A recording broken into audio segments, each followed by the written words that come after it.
All right. We're now at 8th level, which we have 6 of them. And the first one we have Hmm. is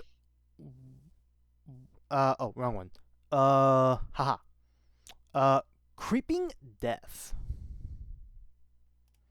which Here it is.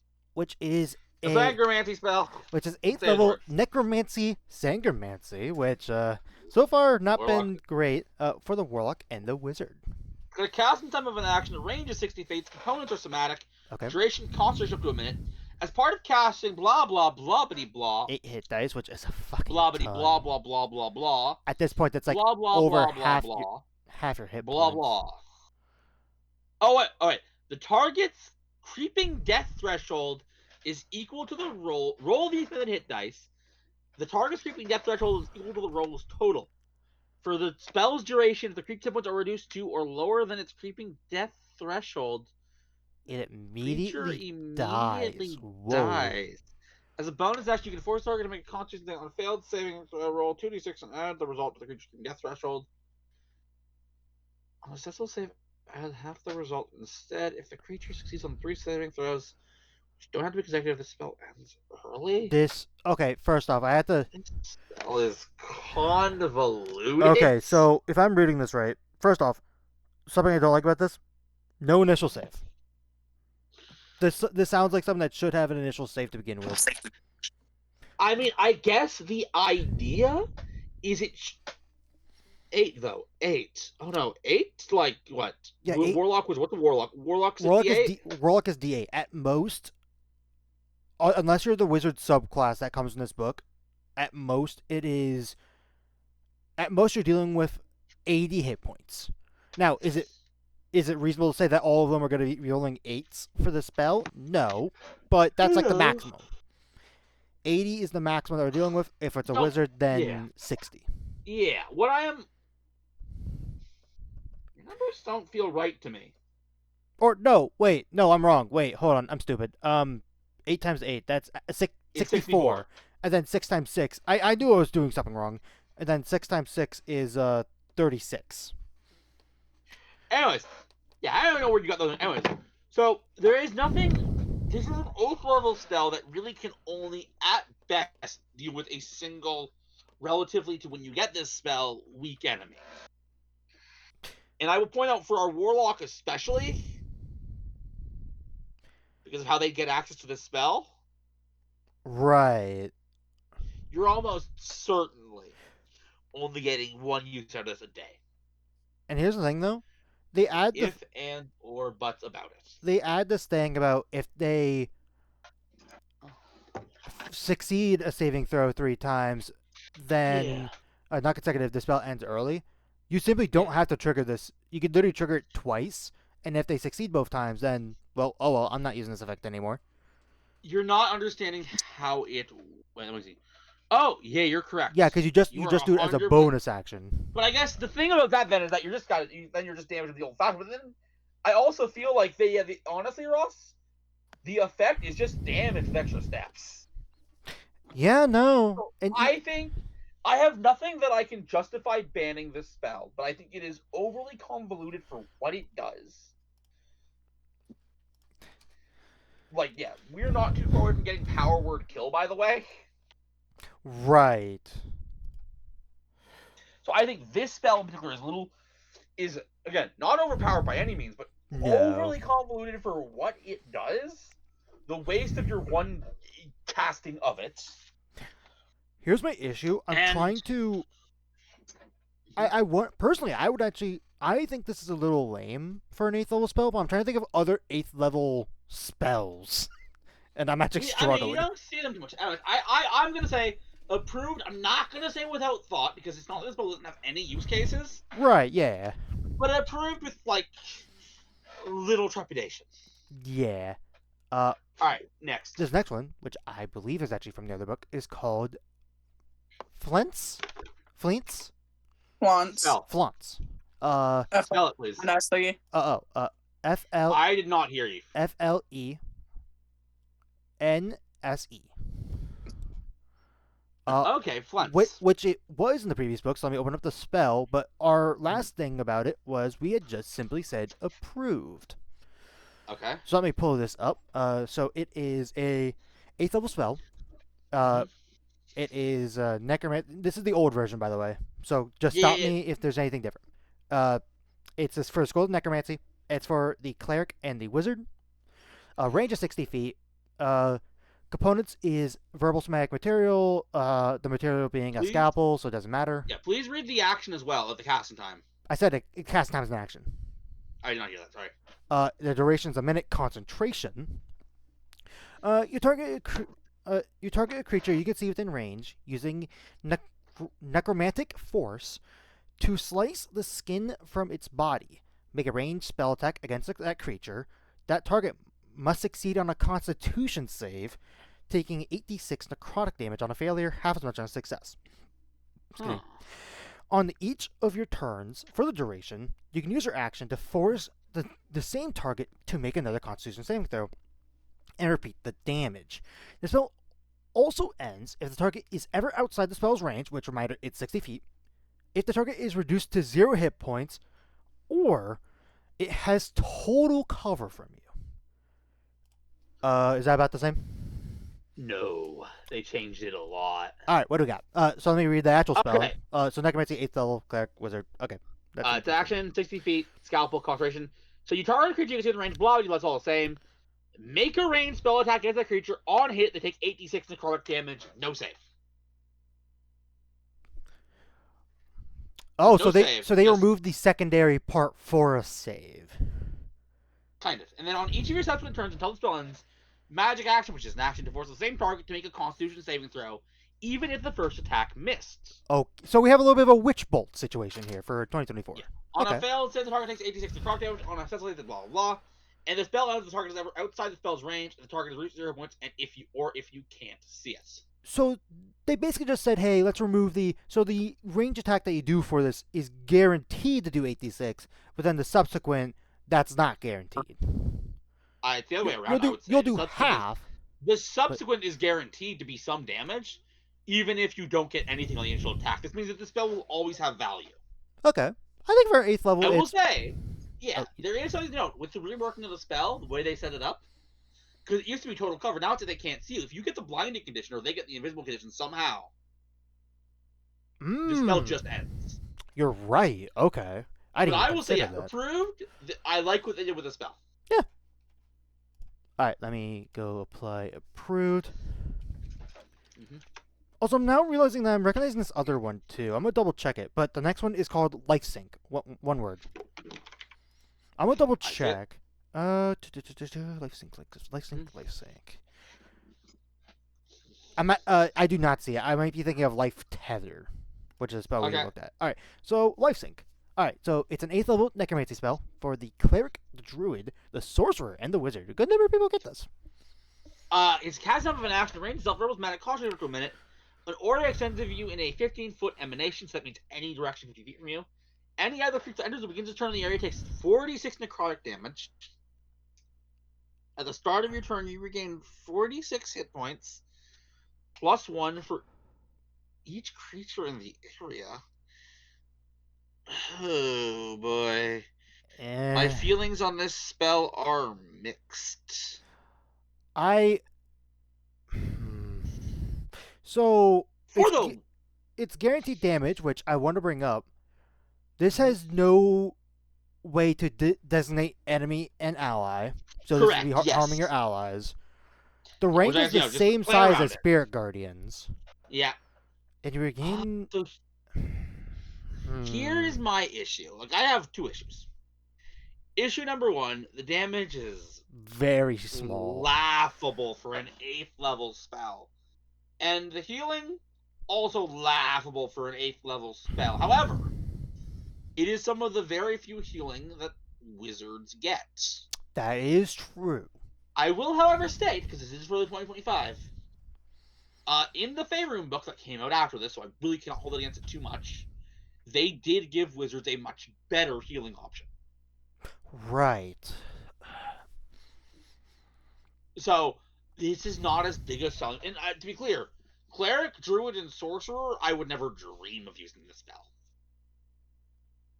I mean, sorcerer if you're not doing the divine soul. You're right, But Sorcerer still gets more healing options than Wizard. they do absolutely. I Yeah, so I think.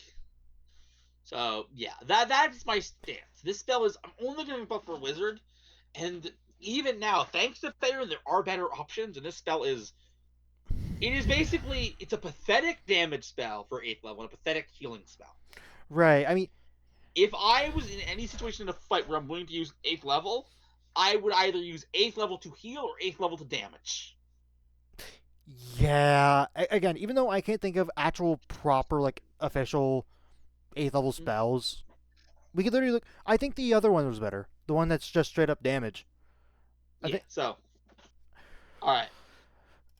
Uh, Approved without thought. yeah, that one's lame. Go next. Next one we have Red Rain. Red Rain. Red Rain. Oh, there it is. Yep, I see it. All Red right. Rain, which is an 8th level conjuration, Sangromancy, for the cleric and the warlock. Okay. Cast time 10 minutes. Rain is a verbal somatic material. Concentration. Someone 8 who lives. The hours? material component is somebody who lives in a pineapple under the sea in their worst day of their life. Concentration 8 hours. Wow. Okay. As part of casting spell, you must blah blah blah blah 8 blah hit dice. blah blah. Over the course of 1d6 times 5 minutes, the sky darkens and thick droplets of blood rain everywhere within 5 miles of you. Each beast and plant creature in the area must succeed on a wisdom saving throw or have the frightened condition until it has spent 1 minute outside the area. The mundane plants exposed to the rain wither and die after 10 minutes. For every 10 minutes that a creature of any type is directly exposed to the rain, that creature gains an exhaustion level and takes 2d10 necrotic damage. The creature's hit point maximum decreases by an amount equal to the necrotic damage dealt. It removes all levels of exhaustion gained from the spell. While a creature has any exhaustion, it automatically fails against removing the poisoned condition. When the spell ends, roll the hit beast and plant creatures won't return, and plants won't regrow in the area for a number of days equal to the rolls total. Another one that I am very mixed on. So do it's the first thing I'm gonna call out. Unless I missed it, you're not immune to this effect, and it's centered on you. Correct. Which is really weird, because that means Yes. there'd be no That is- reasonable way that this can get to 8 hours then. Yeah. I mean, I guess in theory, make really good con saves. Or just stay inside. Is there a con save attached to this? I didn't see any saving throw. You Oh, said wisdom. no way I can get to 8 hours. For you being able to concentrate on this fully. Yes, make good con saves. This spell doesn't require you to make a con save. What are you talking about, Ross? Okay, please. Tell me in this spell if... Because it's centered on us. The range itself, it's the area around us. Tell me where it says that we are immune to the effects of this spell. It does not. Which means that we would be suffering from the exhaustion, and there's no save again for the exhaustion. So, I have 2 points to that. You are correct. There is no save for the exhaustion. However, it says directly exposed to the rain, meaning you can cast this spell while indoors. You know what? That's true. I did not think of that. And I repeat what I said before. Make good con saves. Exhaustion, especially in 2024, is not a deal breaker until it gets to that 10th level of exhaustion.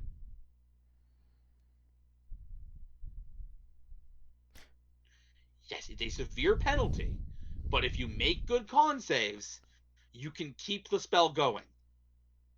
Okay, can you clarify? Because I don't know where are you getting con saves from. Like, are you talking about the concentration? Yes! Well, no, I'm not questioning Hey, how for it to last super long. then what are you again? Sorry. Yes, no.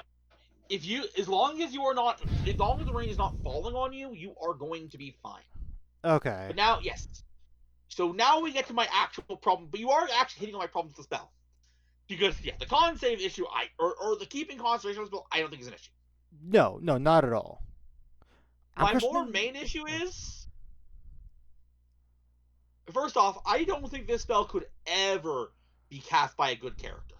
No, no, I don't believe that would be the case at all. Because here is realistically what happens with the spell. I'm gonna be real realistic, okay? You cast it, you stay in the inn, the blood rains, and you do nothing. Is it weird that I feel like the spell? Cool visual, I guess. I feel like the spell just does properly nothing. Like I, No, it does stuff, just not what you want. Or rather, it's not a spell you'll ever have control over. yeah, no, I'm reading. You are going to want this spell to target a specific enemy, but for the duration of as long as you are casting this spell, you cannot go approach that enemy because you cannot go outside yourself. And so you have to hope of all hope that something keeps that enemy from going outside, and the spell just kills them. But keeping in mind, this spell will kill anybody else, including your party members who stay outside. Right. This spell is. I think this spell is just bad. I think I it's agree. bad in the sense that I think it breaks the spirit of the game. I also here's another thing as well. Mm-hmm. I read that second part about plants and beasts, which sure, Yeah. like that can happen. I feel like at that point of D&D, we're 15th level. I think it's just meant to be an aesthetic thing. It's not meant to be. Yeah. I am going to ban this spell not for being overpowered, but for just breaking the spirit of the game. Not being a spell you can cast cooperatively.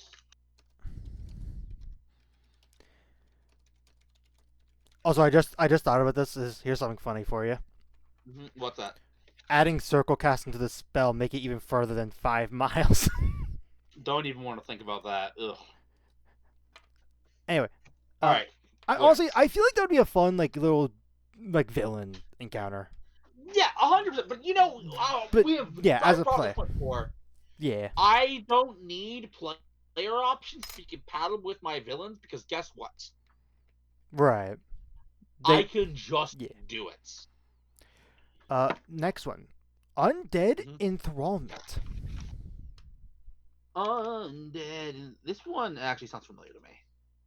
Alright, so Undead Enthrallment is an 8th level necromancy spell for the cleric, the warlock, and the wizard.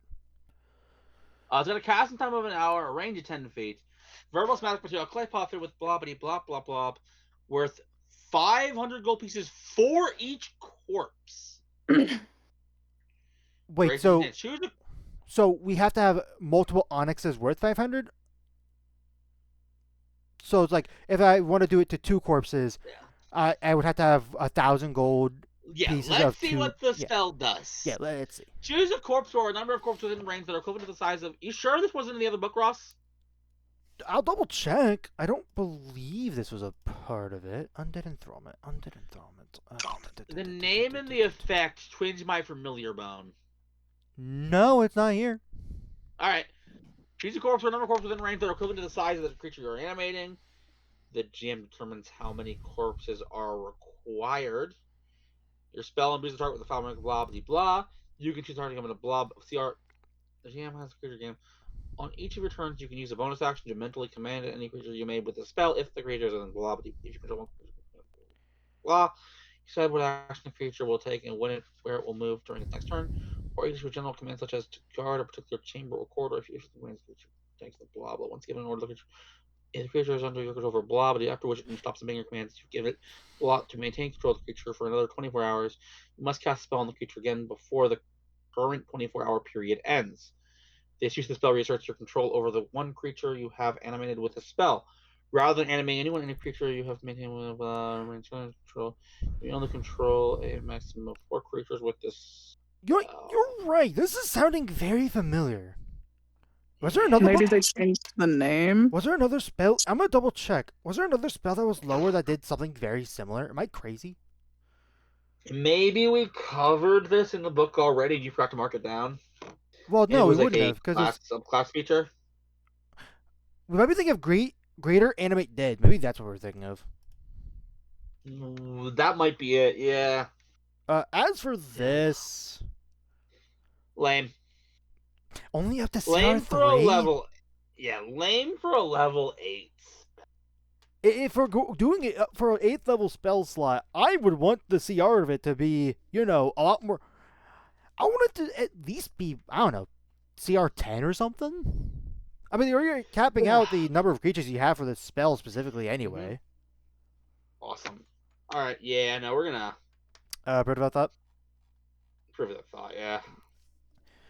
Uh, and then the last one, Wall of Gloom. You heard the gloom. Now here's the doom. It's a 8th level conjuration spell for the bard and the wizard. Yeah. It's cast of an act range 100 feet. Verbal smack material. I do not care. 10 minutes. You create a wall of swirling energy formed of the psychic pain of loss.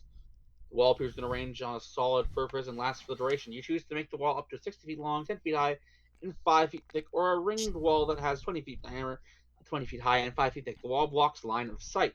The wall sheds dim light to a range of 100 feet. When you cast a spell, you and creatures you designate can pass through and remain near the wall without harm of creature 100 feet. Creatures have the incapacitated condition until starting next turn. The attempt isn't the first time or gain one level, one exhaustion level. I mean, this is your normal wall spell, except one big difference. No damage in it. Well, no damage.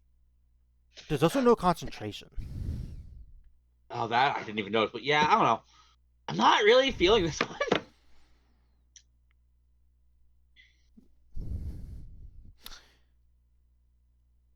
I think it's fine. I think 8th level might be a little high.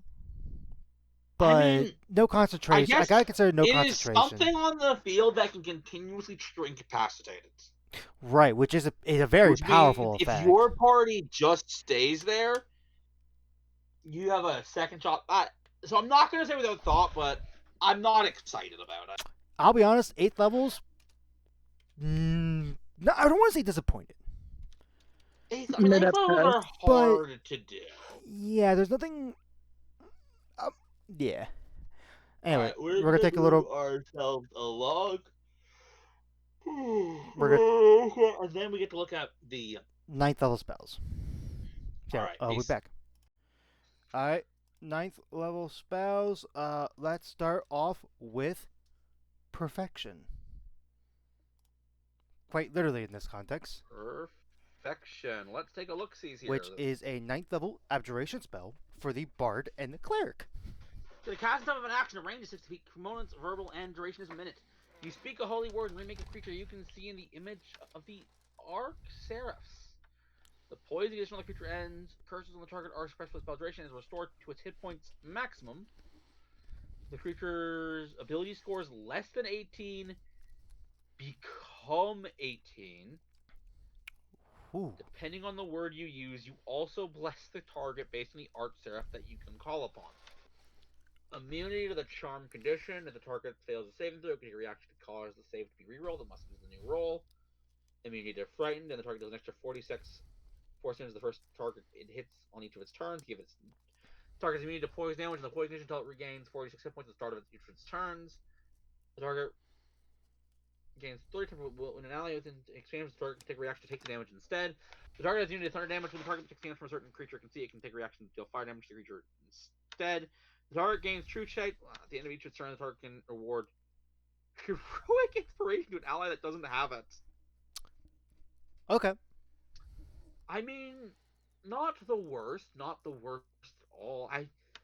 Making every ability score into I'm not going to 18. ban it because it's a 9th level spell. You're doing this once per day. Yeah, and it lasts for only a minute. Yes? Yeah.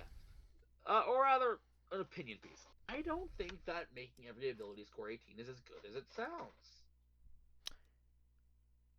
Dude, I'm not saying it's negative. There's no negatives. No.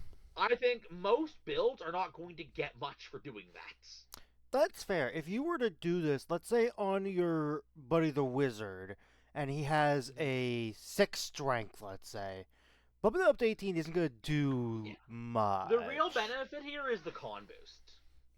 The con boost would be nice. Yeah.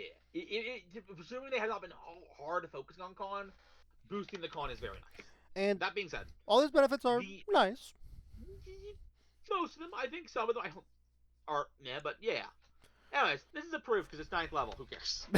that is probably going to be what most of our reactions going to be, but who knows? Maybe there will be something that's outright ban-worthy. Ooh.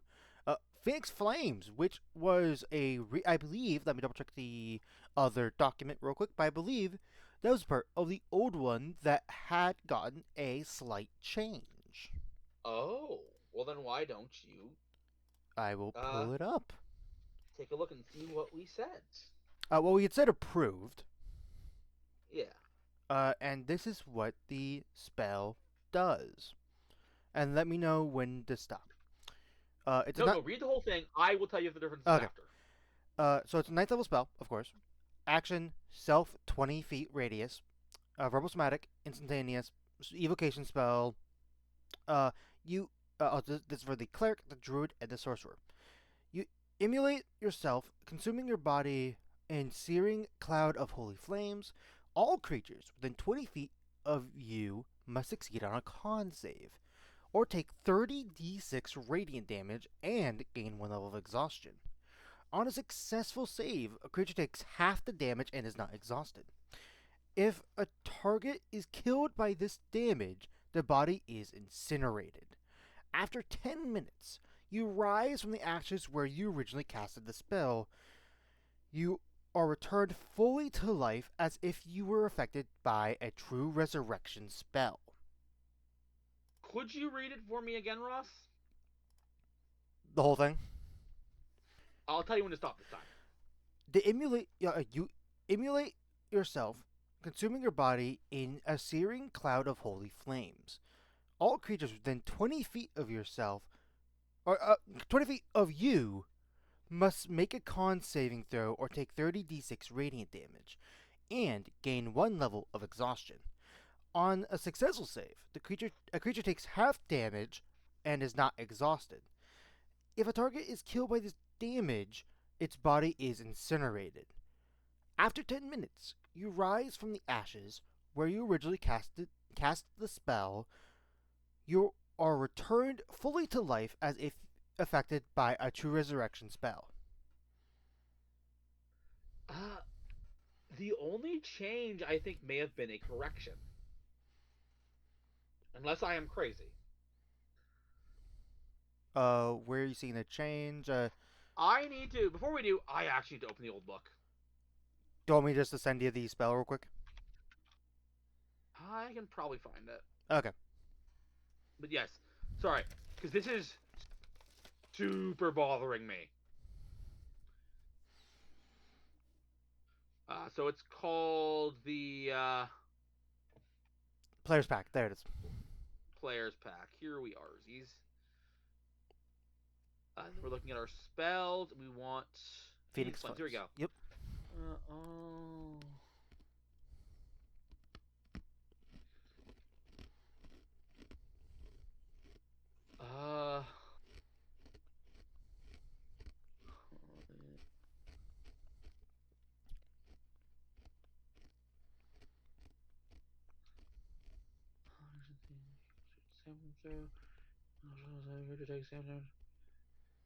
So,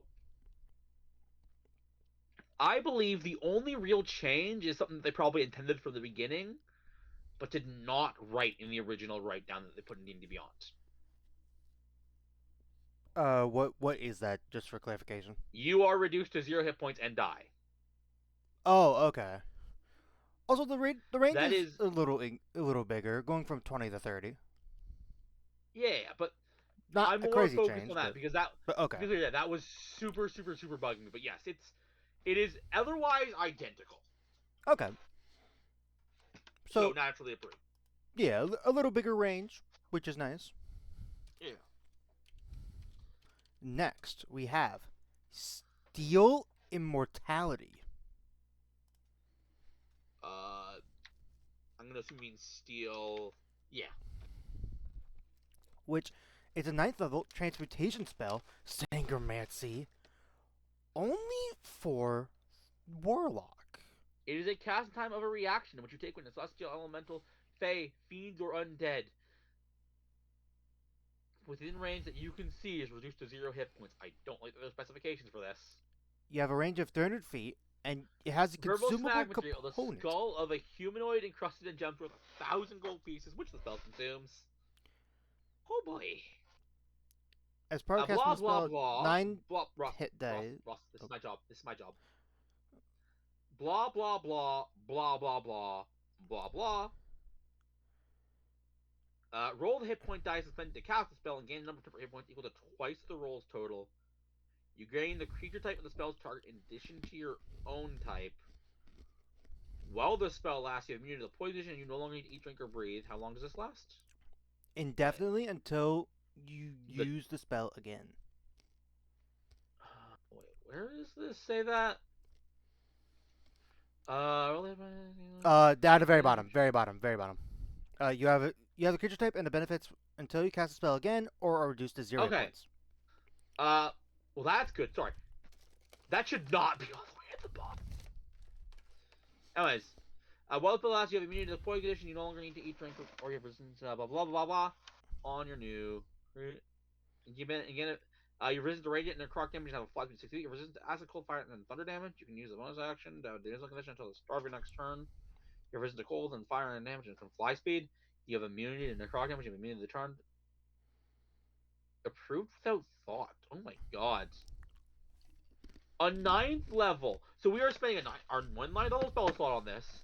1,000 gold pieces every time we want to cast this. And 9 hit dice. This is not a good deal at all. If it was for any other class, if this was for, let's say, a wizard, I would disagree, because the fact that this lasts for indefinite means, well, you could have this and other 9th level spell happen. The fact that you have to sacrifice your Mystic Arcana for this. That's where the chain leans in a different direction. Unfortunately, I'm gonna say no. Rather, approved without thought. Yeah, approved without thought. Next. And then finally, hold on.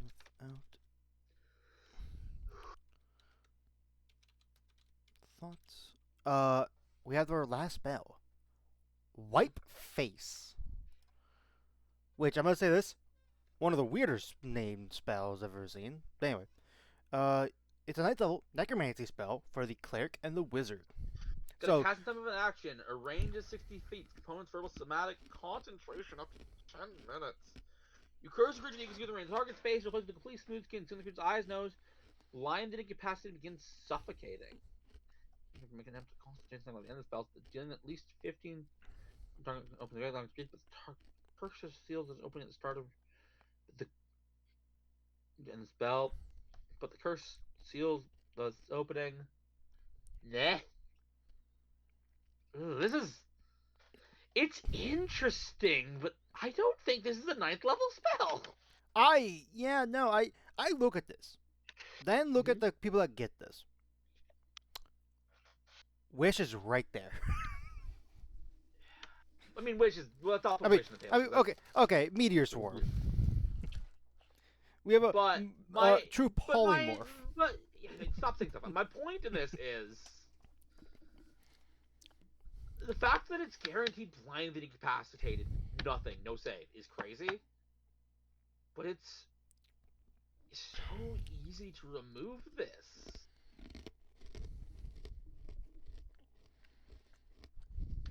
All you can get with this is maybe a turn, but if the boss has some, not even a turn. I'm just realizing if the boss has some minions with swords, it's done. It's still fighting. It's going to be at full power.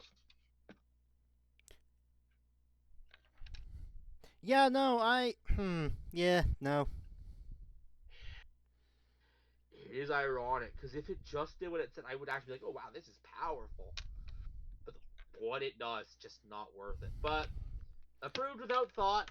Mental spells And are very hard. yeah, and That is spells. Next time we get to look at the curses. oh boy. And also, I want to say We this. have looked at one of these early, and the curses like this book's like big new mechanics. So Yeah. And I'm gonna say one thing. Annoying how they implemented it into D&D Beyond because they just threw it into the regular spells, and yeah. that's been annoying for searching for stuff. Anyway, All right. we will be back after a little bit of a break. All right. Time to look at a juicy good old fashioned new mechanic. One of two for the Grim Hollows guide. This one is the Shadow Steel Curses, which, at least for D&D Beyond's sake, they just threw all of the actual spells for this mechanic into the spell lists by default. While Shadow Steel aren't restricted by alignment, casting a Shadow Steel curse is considered. So blah lore. You have to have a feat, a spell slot. I mean, they are spells, so of course Right. and a special focus. Right. Yes, that's right. So we can look at the feats after this. Right. I remember. Anyways, so you need a for the range. Curses can only cast on a creature that the caster requires the caster within 60 feet of a target for at least 1 minute. Oh wow. So Once this like, occurs, the caster okay. can target them with a curse from anywhere on the same plane of existence. That's I'm gonna be honest. That's not a hard requirement at all. Wait, wait, wait. You can only cast a creature on a curse they've interacted with closely. They explain what it means here. This requires the caster be within 60 feet of a target for 1 minute, and then forever you can curse them whenever you wish. I see. Okay, I thought they had to be. I thought it was like a minute casting, like while they're No, in no, no, 60 no, feet. no, no. I see. Okay. So, yeah, this is insane. If there is some NPC you want to curse, hanging out with them for a minute, like going to the shopkeep for a minute, just being at a party that they happen to be at, whatever the case, being within 60 feet of someone is not a hard demand at all. No, not at all. Especially if you could be. Since it looks like they don't even have to be aware of your presence, you could be invisible with like the invisibility, great invisibility. Just as long as you're within 60 feet. All right, let's take a look see at casting a Shadow Steel Curse is a draining experience. Caster gains one exhaustion level after casting a Shadow Steel Curse. For Ow. every active Shadow Steel Curse, the caster loses one hit point down to the minimum of 0 hit dice. Ow. If the Okay. cursed creature is cured of the curse, afflicting it reaches or the curse reaches culmination, the caster recovers a hit point dice linked to that curse. So the hit point die is The raw cover permanently don't reduce lost. the caster max. The caster can't recover or spend hit dice. So the hit die for this, if you cast like one of these curses, is permanently gone I will until the other say conditions this happen. curse mechanic being tied to hit point die makes those stupid spells that this book has shown us even worse. Yeah. Okay. Uh. Often cost material components and cost of the blah blah blah blah blah. Players may not because they want to cook. Having smart focus sleeve valves might prompt characters to consider long term effects. For use against characters, keep the following mind. Use slow crystal of the days for weeks to emphasize the blah blah blah. I don't care about any of this stuff. I don't care about how it affects players because you know how I say about that. Right.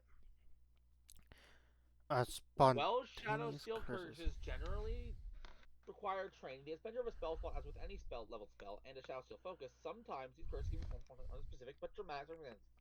The following instance can create a Shadow Steel curse without defeat or a focus.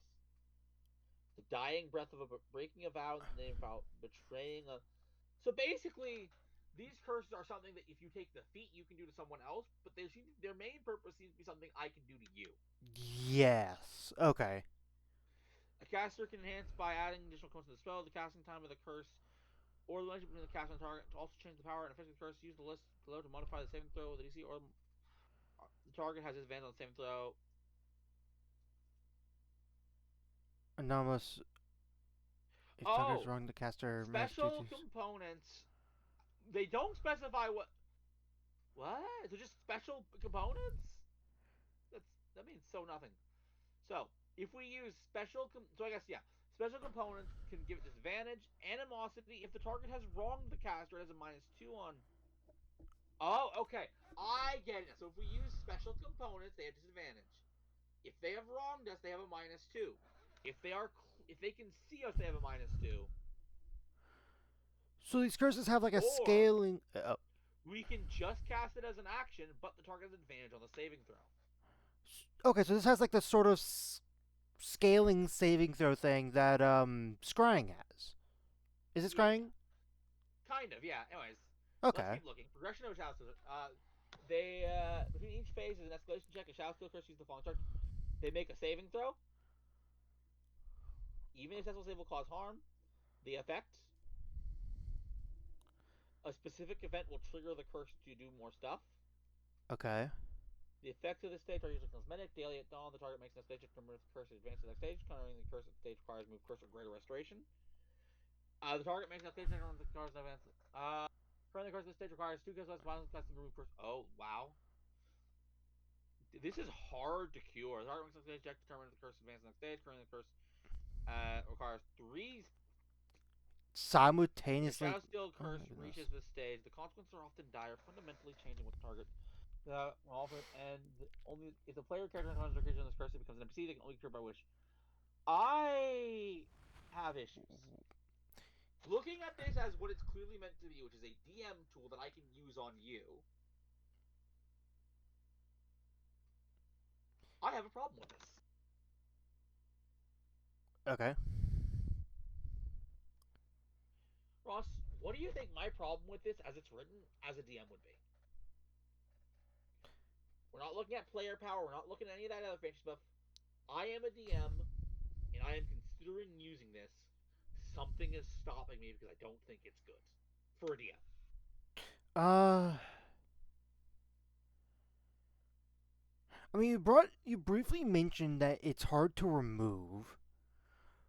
Something I'm not liking is like it scales up so quickly, and the necessary needing for like by second stage you already need 2 people with remove curse, which honestly there might not even be a chance that that's what your party has.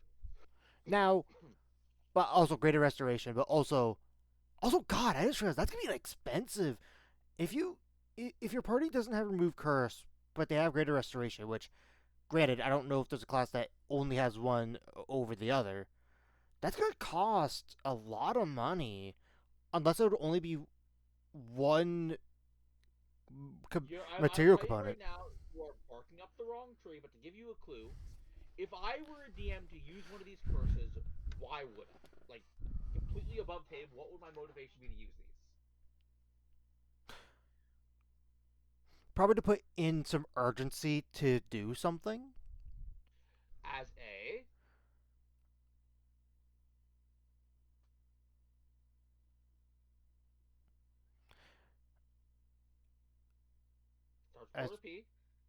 as a player.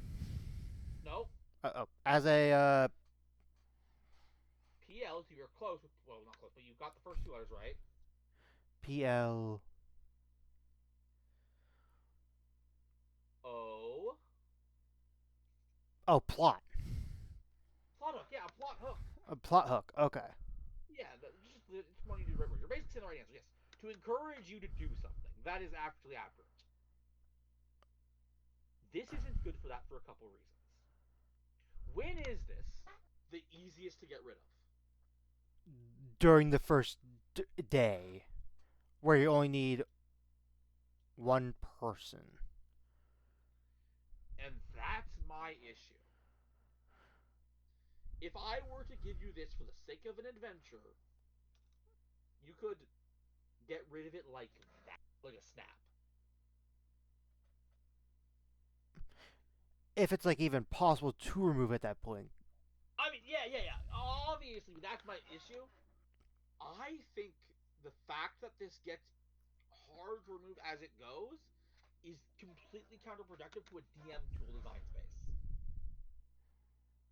I am looking at this and like, okay, but I guess let's put it this way. Either you do not have and I am refusing to provide any means to remove the curse, in which case the advancing of stages doesn't matter.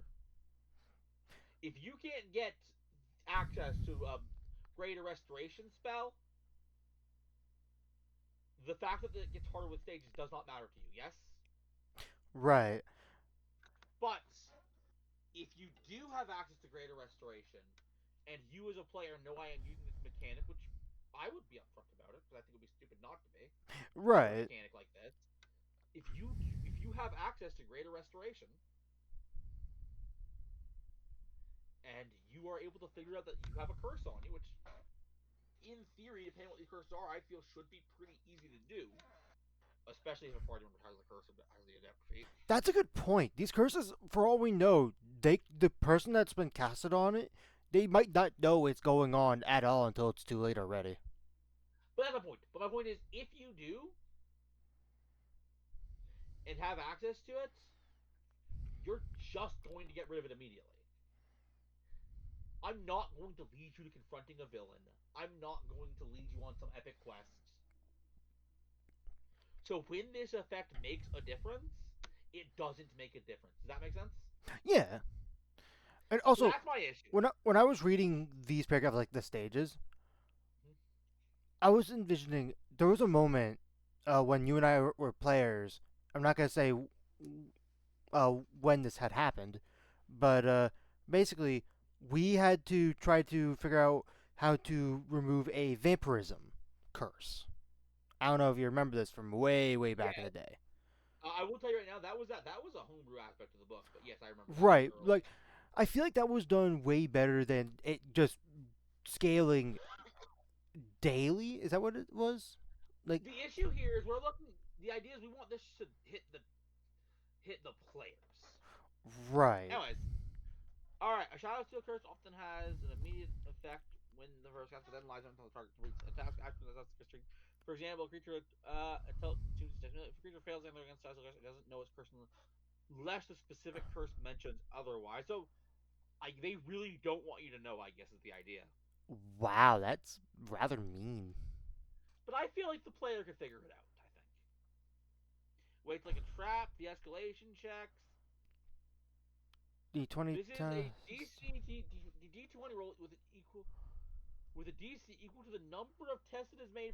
This is more. This gets so much harder as it goes on. Oh my This goodness. mechanic, I think, is mean. But I guess. Oh no, for that specific stage. So okay, now I see how it works. Okay, so with an DC equal to the number of tests it has made for this on a failed escalation, the curse progresses to the next stage. So I see. Okay, I mean, interesting, but still. And then they do stuff. And this will cure many blah blah blah. So these are things that can cure them, and that's I think all we're gonna look at for right now. We will take a look at the curses. As the base mechanic. So Ooh, looking at the that's base a mechanic, I mean, I don't know the entirety of how the feat works, and so we're gonna have to judge it for a player side. So I can true. only judge it DM side at this point in time. It is a steep cost for an admittedly long-lasting effect, but Right. I feel like it is so counterproductive to any reason I as DM would ever use them. Depending on what these did, I Let me actually, uh, before we call it, let me scenario for you. okay. So let's take it at face value. Okay?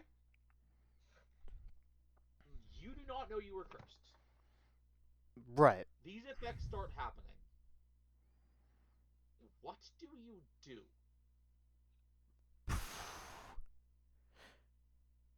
So I don't know what's happening yet, and so more than likely I won't be able to catch. Assuming I don't hit the trigger that reveals it more clearly, the first stage is already passed. What, Ross? You don't get how it Uh, works at all. It doesn't start growing in stages till you hit the stage trigger. okay. I But yeah, okay. the I first was stage thinking. has passed in the scenario. My issue, Ross, is unless you know you have been hit by one of these Shadow Steel curses, as a plot hook, you're not going to know what to do. It's not going to be like Shadow Steel curse. Okay, I better go do X. If you don't know you've been cursed, you won't know that you need to sort out a cure. Yeah, That is no, that part of is. my issue. I had other issues, but that one right there is a big one. Anyways, I think for the time being, that's all I gotta say. Yeah, we will check out the curses here in a moment. I also want to state these cures are insanely specific. Yeah, I'm reading this. An elixir with a confusing name brewed by hags. So Anyways, if the elixir was like Curse Curer made by a hag, yeah. that wouldn't be To be clear, confusing. so to be clear, I will state right now, I didn't cover this because these are just basically, hey, these are things you can do. Anyways, goodbye. Yeah, we'll be back.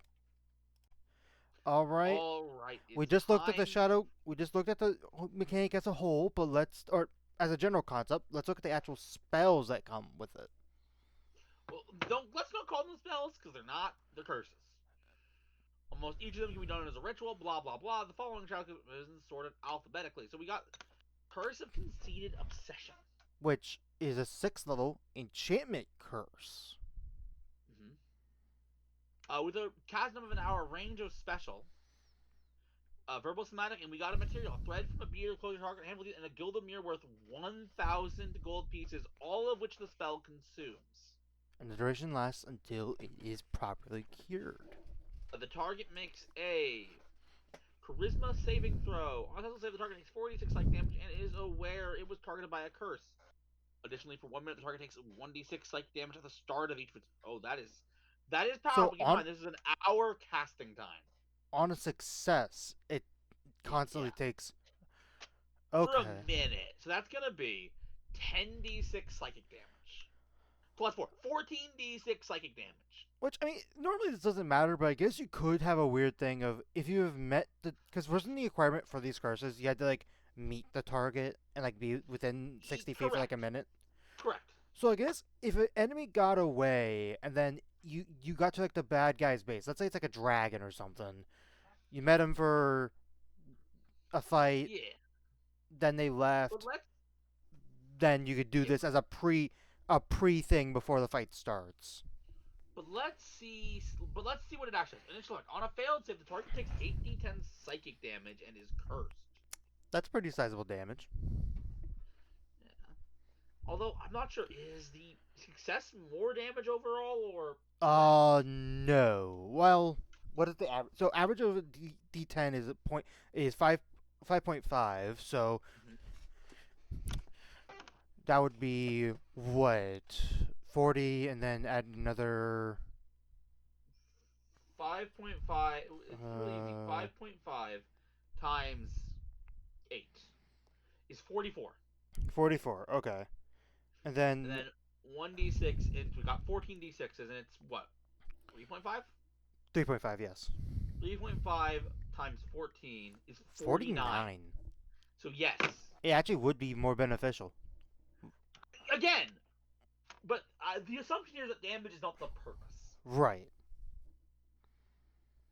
The next time the cursed creature looks into a mirror or a reflective surface, surface cracks or becomes in some way, and the curse advances to stage 1. Okay. So, I will say, as a DM tool, we have an issue.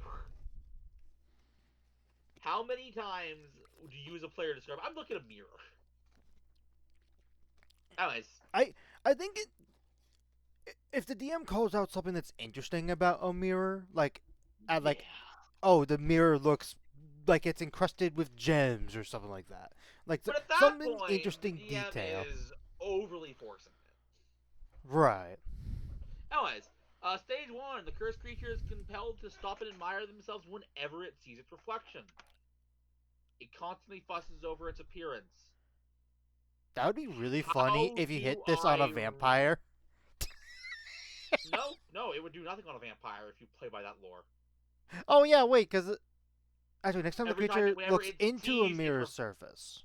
well, yeah, when it So looks into a mirror. No, that Ross. The triggering event might happen. Stage 1 will do nothing. okay. Whenever it sees its reflection. But anyways, here's my issue, Ross. What does this mean mechanically?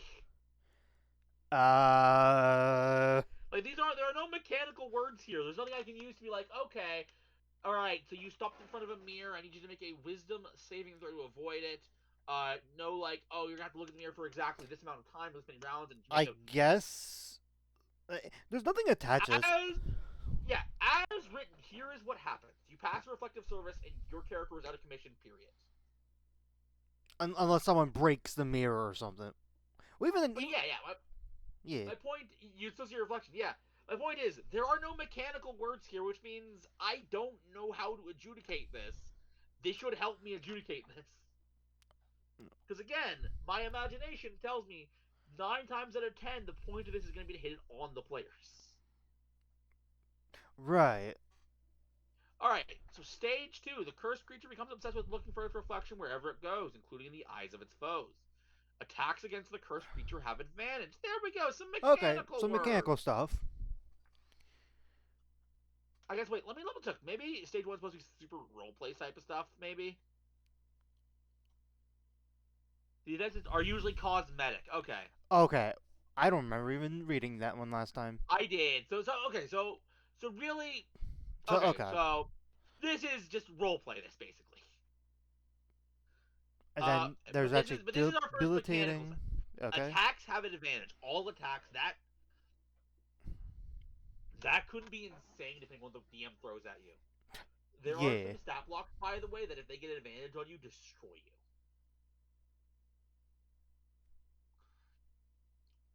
And then we get Stage 3.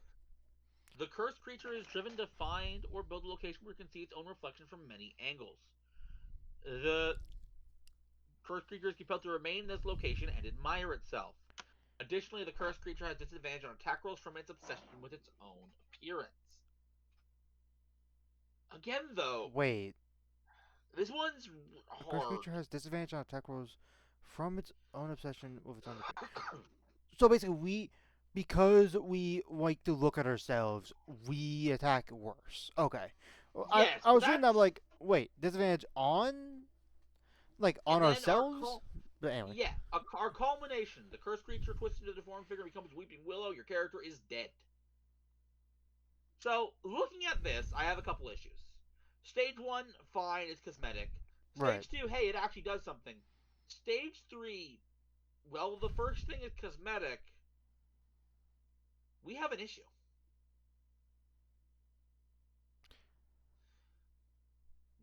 Following the rules of this RP means that the player is going to be forced to stay and not go on any adventures. Right, which would make it even harder to. Because by stage 3, you need what?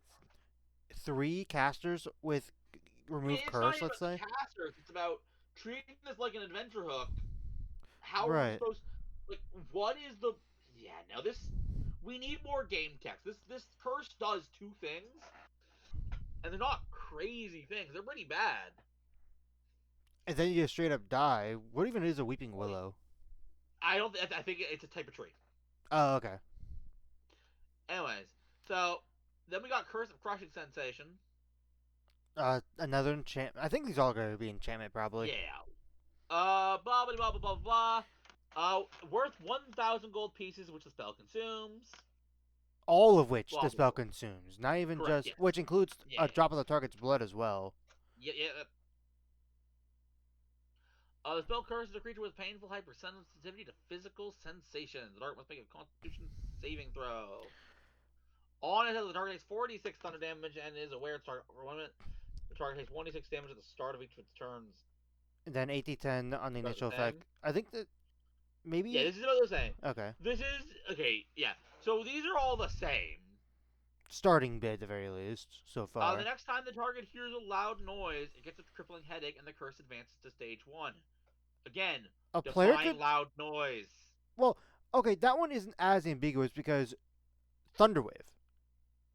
And whatchamacallit, a player could actually reasonably have this trigger when they want to, if that makes sense. I mean, I will say this. Shatter. I do not define deafening, which is what thunder damage type attacks are. They're like deafening noises. That's not where my line on loud noise Well, is. well, here's the thing. I would agree with that argument. However, specifically with Thunderwave, Shatter, Thunderclap, creatures can hear it from 300 foot away. It's like a loud, actual loud You're noise. acting like I'm arguing that they're loud noises. I'm not. But they're not where I would put the line. Ross, things can be loud without physically hurting you because of how loud they are.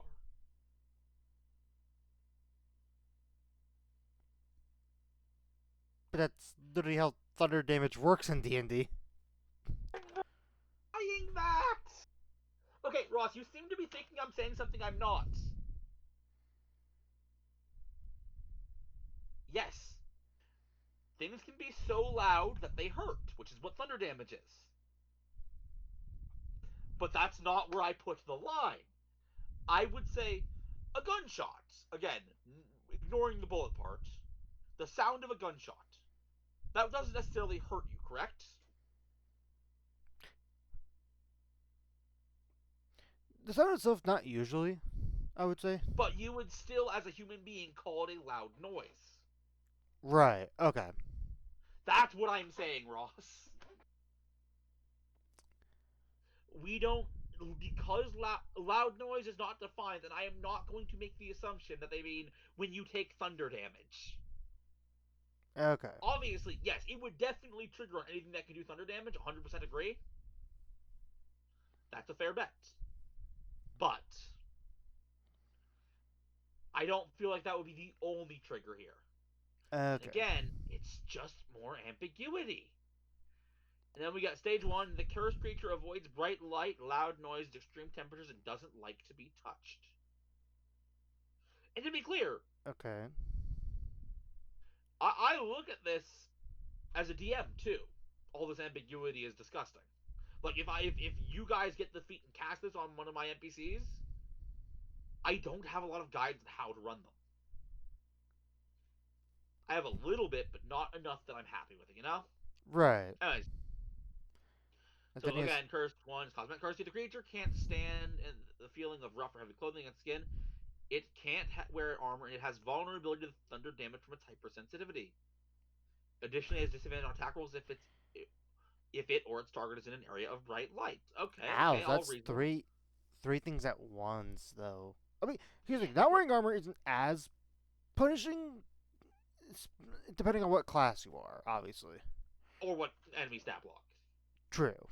But yes, but the vulnerability of thunder is pretty bad. That hurts. Especially because I think thunder is the... I don't know if it's the least resisted damage type, but it's like one... It's up there. Now, stage 3. Even mild thunder becomes intolerable to the cursed creature. It is driven to find a dark and quiet lair, such as a deep cave or... Again, behavior. So, I am getting the gist that this really... I am now realizing, Ross, that they do not want you to cast these on your players. No, because that'd be like way too crippling. But they do talk about it. They talk about it cast players, and again, that is who it's best used against. It's not great as a spell, as a... I don't know. It is... The creature can't willingly leave this lair. It has vulnerability to all damage but except psychic... for psychic damage. Outside its lair. Yeah. Oh, well, outside of its lair. The cursed creature since one creature becomes a sightless agony. So yeah, a lot of the same problems. Yeah. And again, here's my question. Let's take a look at let's imagine that you're the one casting this as a player. This is a large step of multiple days just to have a ridiculously easy fight I'm questioning against who a guy this you've is already been. for. Like, because as a DM, it's hard for you to want to use this because, like we were talking about, it's so crippling. It makes it to where players are basically It's put out of really, commission. yeah. And again, I know that they're supposed to be put commission by culmination. That's what that thing told us. But the both we've looked at so far have been out of commission by stage 3 Right. because you are stuck in a place and cannot willingly leave it. But then as a player, At that point, it's I would say my character is dead because clearly we have not been able to figure out and cure it. Actually, here, Ross, yeah. I want to ask you a question, Ross. Let's say that you guys never figure out it's a curse or how the mechanics work and to use greater realization a million times. By the time you got to stage 3 of this curse being on you, how frustrated would you be? Oh, it would be like really annoying, and the fact that with that annoyance, doesn't it? If remind me, doesn't it happen like 1, 2, 3, like 3 days? Like if you have the curse 3 days in a row after it started triggering. It's basically every day once it triggers, you make a check. The DC for the check goes up every day. Yeah, no, that. Yeah, this is. Here's the thing. I think there should be more curses. I think Hex and Well, whatever they're not bestow curses. curse, They're not. But yes, the idea. I like the but idea of curses. I just don't think this isn't there's a the better way. execution I would like. Yeah. But yeah, blah with culmination the same. Then we got age. We level 4 now apparently. 600 gold, but everything's about the So same. yeah, then blah blah blah. No, I know there's a damage thing. Yep. 2d10. 2d10 and it's a for 1 minute vulnerable to bludgeoning, piercing, or slashing damage. I would rather them succeed the save. What the fuck? Applying this and like, if you're able to get this I off mean, before remember a this is a fight. casting time of an hour. Oh, it's true, and the effect only lasts for a minute. Yeah, I would argue you're not getting it. Anyways, 60-10 necrotic damage and is cursed. The triggering event. The next time the target finishes a long rest, it finds multiple wrinkles, gray hairs, or spots it didn't previously have, and the curse advances to stage 1. That literally any. Okay, I think most, if not every creature, has to take a long rest, even if they don't sleep. Correct. I mean, here's the thing. This is a super mechanical triggering event that I can define, right? Right. The next time you finish a long rest. Okay. Okay. I can work with this. Stage 1, the creature is compelled to rest when the occasion permits, it becoming lethargic and lazy. Honestly, this is a fair thing to roleplay. I can work with this. It's like, oh yeah, I'm just playing tired, but you're still playing the game. You're still fighting. You're still playing your character. Right. For a moment, when I saw lethargic, I'm like, oh god, is this gonna be treating it like the haste spell? But I was The like, creature no. becomes feeble. After finishing a short rest, the creature can only use 25% of its hit point dice, rounded up, to regain hit points. I admittedly don't like that math, That but it's at least eh, mechanically defined, right? mechanically defined and So what? not. Let's go. So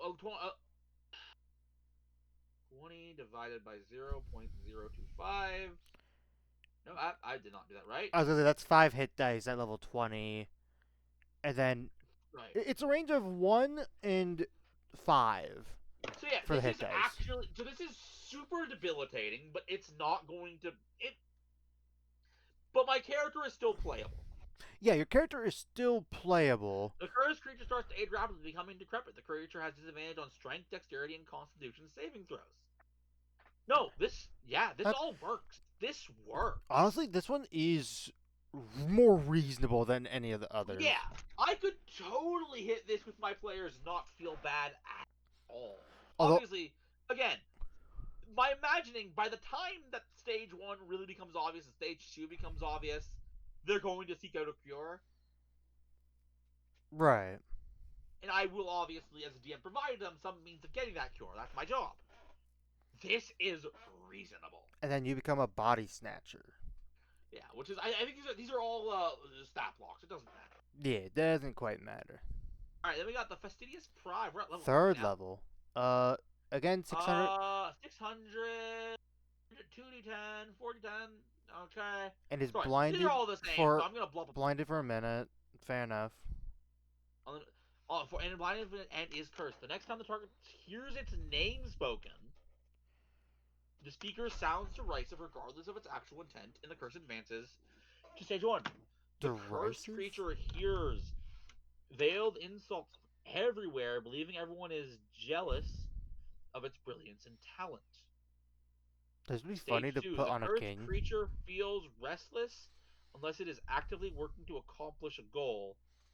The cursed creature gains no benefit from... Sorry, give me a second here. So this level 4 curse here. It reduces down how many hit dice you can use. Not the hit dice But themselves. this level... I know, but this level 3 curse here, the same stage... No short rests at all. Which one would you say is worse? I mean, this one's worse. My point is, why is this level 3 and this level 4? And they both have the same exact gold pricing point. Yeah, I'm ignoring that. Why is it that if I spend a higher level spell slot to curse somebody, they just can't use all their hit dice? And then the other one doesn't get benefits of short rest. Yeah, which is, again, that's all your hit dice. You can't use any hit dice. Or get your pack slots back, or get your whatever you get back on your restroom. Right, your resources, yeah. That is so worse. That is so much worse. Anyways, the cursed creature believes everyone is involved. Whenever it fails a d20, it has disadvantage on the next d20 test it makes. Oh, ow. That could be just bam, bam, bam, bam, bam. I am very confused as to why this is level. Did they mess up? Did they mess up? Did they get these backwards? Sorry. And in culmination, you become a stat block. GM tips. If a player character turns into a monster after the culmination of the curse, consider letting the player use the monster against the player's former companions.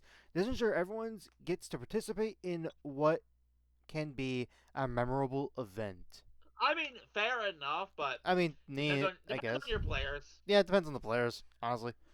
Curse of the Foul Blight, blah blah blah blah blah, 600 gold, gold, blah blah blah. Okay, so it's a charisma saving throw. On successful save, the target takes 3d10 necrotic damage and cannot gain temp HP or regain hit points for a minute. Can't regain. Okay. On a failed save, the target takes 60 necrotic damage and is cursed. The next time the target searches for its garments or equipments, it finds an infestation within the curse. The cursed creature looks with a minor cough. Whenever it speaks more than a few words at a time, it breaks into a fit of coughing. This does not affect spellcasting. Okay. Good thing for them calling out. Food and drink quickly spoil jewelry, tarnishes 10 feet. Additionally, the cursed creature has disadvantage on charisma ability checks and same throws, and it can't mean. That's so debilitating. Ow! Oh my god. We have the levels all wrong. Oh. Because if hit that on a spellcaster, and that could literally destroy the entire build. Heck, that most of the druid list. Oh yeah, no. Here's the thing. Druid has so many good spells, but they're all concentrations. It's like hard to pick. Here's the thing. Disadvantage on charisma, ability checks, and saving throws. That can be hit or miss because sometimes that doesn't happen unless you're like having a lot of conversations. Yeah, if you are a caster, you might remember that. Not being able to concentration. Heck, with this being 2024, this destroys 2024's core ranger feature. Oh my god, you're right. Ranger got nerfed. Yeah, if you are a ranger and get hit with this, you lose basically your entire class. That is so debilitating. Wow. This is that. I mean, honestly, I think they have the levels here all wrong. I guess it doesn't matter because these aren't going to be as debilitating on stat blocks. I mean, honestly, the And- levels don't realistically and I- matter super much here. I think they'll matter when we get to the player option, but I think we gotta think about what these do in the player option. You know what? That might be the thing I'm not thinking about here. Yeah, that's probably what I'm not thinking about here. Anyways, then the last one. The cursed creature can't regain hit points except by spending hit point dice after finishing a short rest. Still playable, but very debilitating. I will say this does. Funny enough, that does actually nerf something as well. There are some features Yep. that have been added, at least for 2024, not as much for 2014, where limitedly you can regain hit spend points hit as short dice. This specifically, like you cannot. So Yeah, if you yeah. want to use an ability, Yeah. yeah, and then become I mean- a Plague Carrion. Yep. I'm pretty sure I used that stat block on you. That sounds familiar. I feel like we have fought that one. Anyways, ill-fated fortune. Divination. We're at 800 now. Oh, so it's not Fifth always level. enchant. Oh, Okay, wait, necromancy. We've been. So enchantment, I don't care. necromancy, and divination. I do not care. Anyways, Yeah. 800, blah blah blah. Bad luck on a deck save. 3d10 psychic damage, and additionally Psychic. disadvantage on the first d20 test that makes the next thunder damage. Sorry. And on a failed save, it's 7d10 thunder damage, and you are cursed. The next time, the target walks through a doorway. I mean, that's a clear one. That's a very, very, very clear one. Very Well clear defined. one. Well, here's the only question. What would you consider a doorway? Like just like an actual literal door, or could you go like the entryway to a cave? I think it's got to be a door. Yes, you're not using this on Anyway. like a dragon or something. Dragon's open. Anyways, doesn't matter. Yeah. And Target we're back to subject. set, and the cursed creature advances to Okay. the cursed creature falls into the minor inconvenience, chops it, wishes to visit close just as it arrives, Oh, and it's equipment brain. This is okay. This stage one is actually debilitating, it is. It sucks. unless you've already got yourself well equipped with all magic gears, which just never happens. Anyways, the cursed creature becomes a begin bad luck, as otherwise harmless step back to increasingly dangerous objects constantly seem to be placed in the creature's way. Additionally, the cursed creature has disadvantage on dexterity, ability checks, and saving throws. Wow, that's such a boring stage too. For what it actually mechanically does. Right. All right, It's number actually 3. Oh my god. The cursed creature becomes dangerously prone to accidents. accidents, as even its simplest tasks have unforeseen life-threatening consequences. The cursed creature has disadvantage on initiative checks. Its speed is reduced to 10 feet, 210. and And as the it has the prone condition if it misses an attack roll. This is another one that's so debilitating oh that my you're just god, not gonna play. Oof.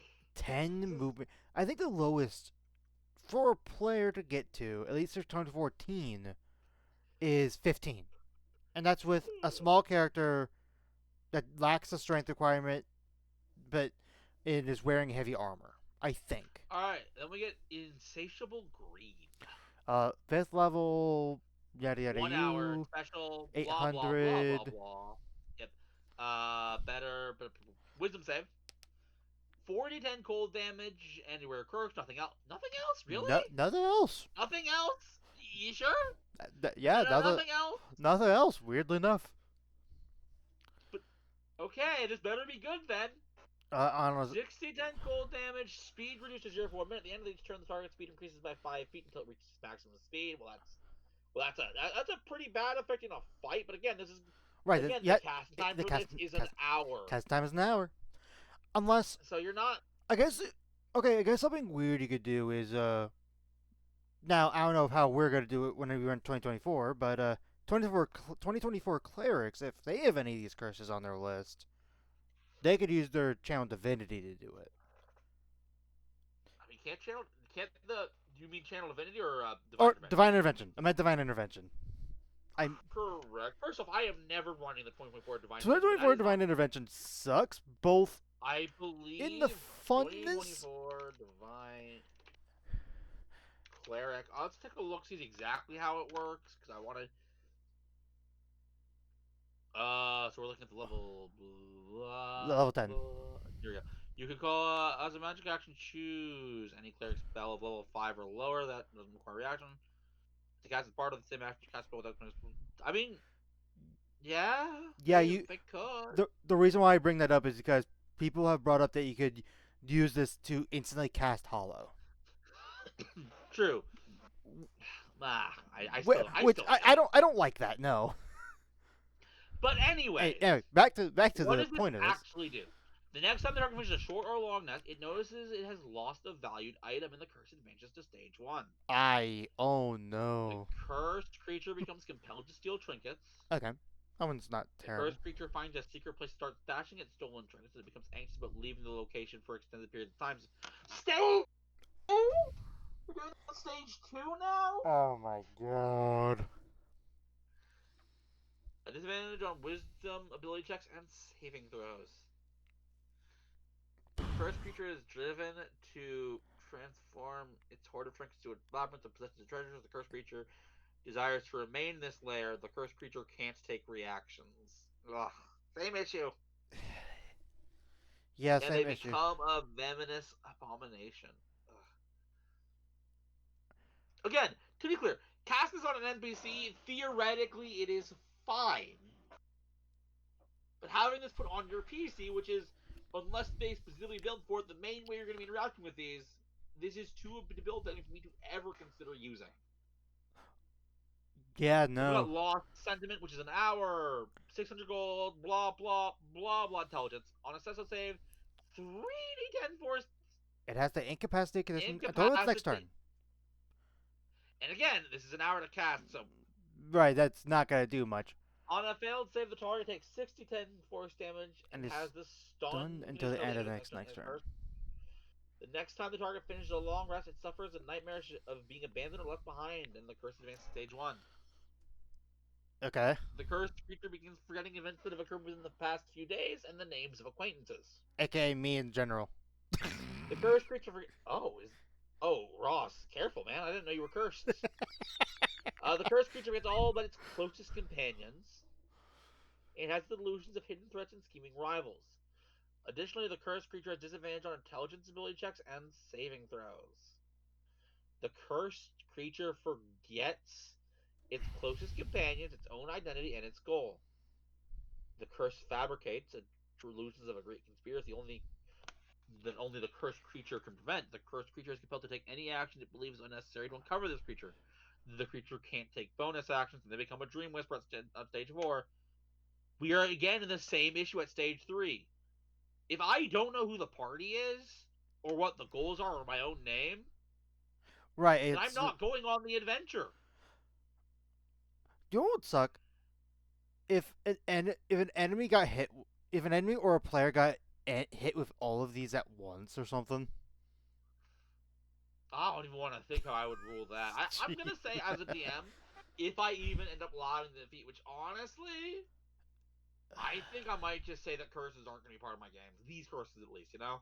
Yeah, no, more curses could be fun. I like the idea of this mechanic, but the way they have it in practice with these curses, at least, is not. It's just going to make the game worse for everybody. Yeah. An hour, 400 gold pieces. Our cheapest one, I con think. save. 2d10 poison damage, poison until the end of your next turn. Who cares? Again, an hour. The target 4d10 poison damage, poison for a minute, and you are cursed. The next time it eats a meal, the cursed creature bites its tongue, and its mouth fills with blood. Ow. And the curse is stage 1. The cursed creature is gripped with an insatiable appetite. The cursed creature becomes compelled to eat inappropriate items such as coins, flowers, glass, and dirt. Additionally, the cursed creature has disadvantage on con saves, and its hit point maximum decreases by an amount equal to its character level, or hit dice if it has no character level. Lovely. I think they add that hit dice thing because, monsters. Yeah, the cursed creature becomes ravenous and is compelled to consume the flesh of humans, no other food. The creature can't have advantage on d20 tests. I mean, theoretically not too bad, but Still, it's like, eh. Then the final one, Curse of Uncontrollable Wrath. 1,000 gold. 1,000 gold piece. Winning level 6. Okay, spell creatures, 10 for wisdom save. Also save strike 4 like damage. Additionally, disadvantage on attacks made using reactions. That That is is so so hyper specific. specific. On a failed save, they take 8d10 psychic damage and are cursed. The next time the creature attacks with a weapon or casts a spell using a spellcasting focus, an old wound reopens and the curse advances to fatal. That is so unspecific. That's definitely going to happen. Yeah, no. Attacking with weapons or using spells with your spellcast. Actually, wait. An Material actual, casters are immune to this. an actual reason to have the components pouch. I'm joking. Xavier had to use the Also, components pouch. so are monks. My fists are my weapons. Anyways, the cursed creature becomes easily agitated and aggressive. The cursed creature becomes the thrill of solo battle intoxicates it, and its demeanor towards its ally sours as the curse grows. No benefit from its short rests again. We're reusing features. Why? The cursed creature, it's driven is able to. The cursed creature gains no benefit from long rests. That just kills you. Uh, Sleep and long rest are two different mechanics. I know we usually put them together, but if you are a caster, you're not getting your spell slots back. Yeah, you're not getting your spell. You're not getting your spell slots back.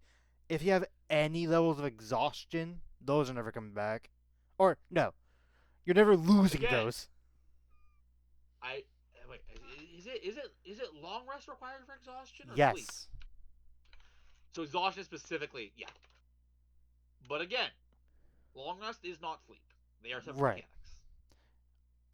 mechanics. So you wouldn't necessarily gain exhaustion, but yeah, you're not Right. really getting no resources back is insane. Yeah, Anyways, no. We haven't been overall, doing approved or not. Are we just gonna say no to all of this? I mean, this is a mechanic. Where I was looking at this as a mechanic. True. Here is the issue. Again, these are not crazy to cast on an NPC. Casting these on non-player characters is never really going to be an issue. There are very few scenarios where I could think you'd want to, but it's not going to cause a balance issue. Right. Me using these on you, though, is horrible. And it shouldn't be. Plain as it shouldn't be.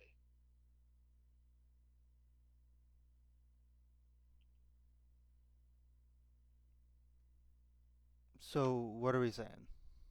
There's nothing to.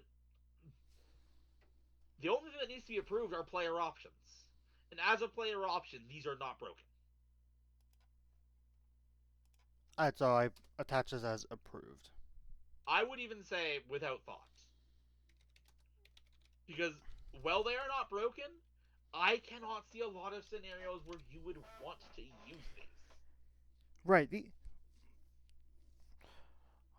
I yeah, mean, no, it's hard for me to like even think of like why I would. Because you brought up yeah. the only reason why I would want to do one of these is if one is available to the cleric, and if we're doing 2024 You Divine pointed that out, Intervention. Ross, not me. Either way, like that's my only reason. Like, I mean, again, because of how long the actual intended effects of these. Remember, these are not as good as your standard level of the etc. level spells. right. The fact is, these are long-term effects. It also Even doesn't. in this hypothetical scenario where you were a character, you use your cleric and use your divine intervention on these, which, whatever, I guess. Are you really gonna use your divine intervention on this instead of a spell that does more damage? Right, and like that's the biggest thing as well about this. Because remember, it takes at least 4 days for this ultimate effect to happen. Well, it takes more than that. It takes at least 4 days, an hour to cast, and at least a minute with the target being in the within range. I think it was like within 60 feet, right? Wasn't that like Yeah. how? So yeah, you're not. The point is, you're not casting this on someone that you're fighting because you're just gonna kill the person you're fighting now if that's your goal, right? And if you're Right, casting that, death must be your goal because that's how this ends. So you're not gonna cast it on someone you're fighting. right, but he had to have at the very least been around them for a minute. Correct. And there's the questions like, well, I guess you cast this on the main villain, who I would say could definitely deal with this. Yeah. Approved without thought. There just is no reason to Yeah, use these. yeah. I look at this and I'm like, who is this for? That's my main thing. Not Like, for who is this me. for? It's not for you. That Maybe it a DM, is. maybe a DM could hit their own No, NPC with this, and then have like the I mean, party and have that be like a try quest and for explore it. them. I mean, again, fair, But but even then, that's a stretch. I don't. If the mechanics aren't touching the players at all, they don't need to follow the rules. Yeah. Anyways, Anyway, next time we transformations. yeah, transformations. Transformation Station. Transformation Central.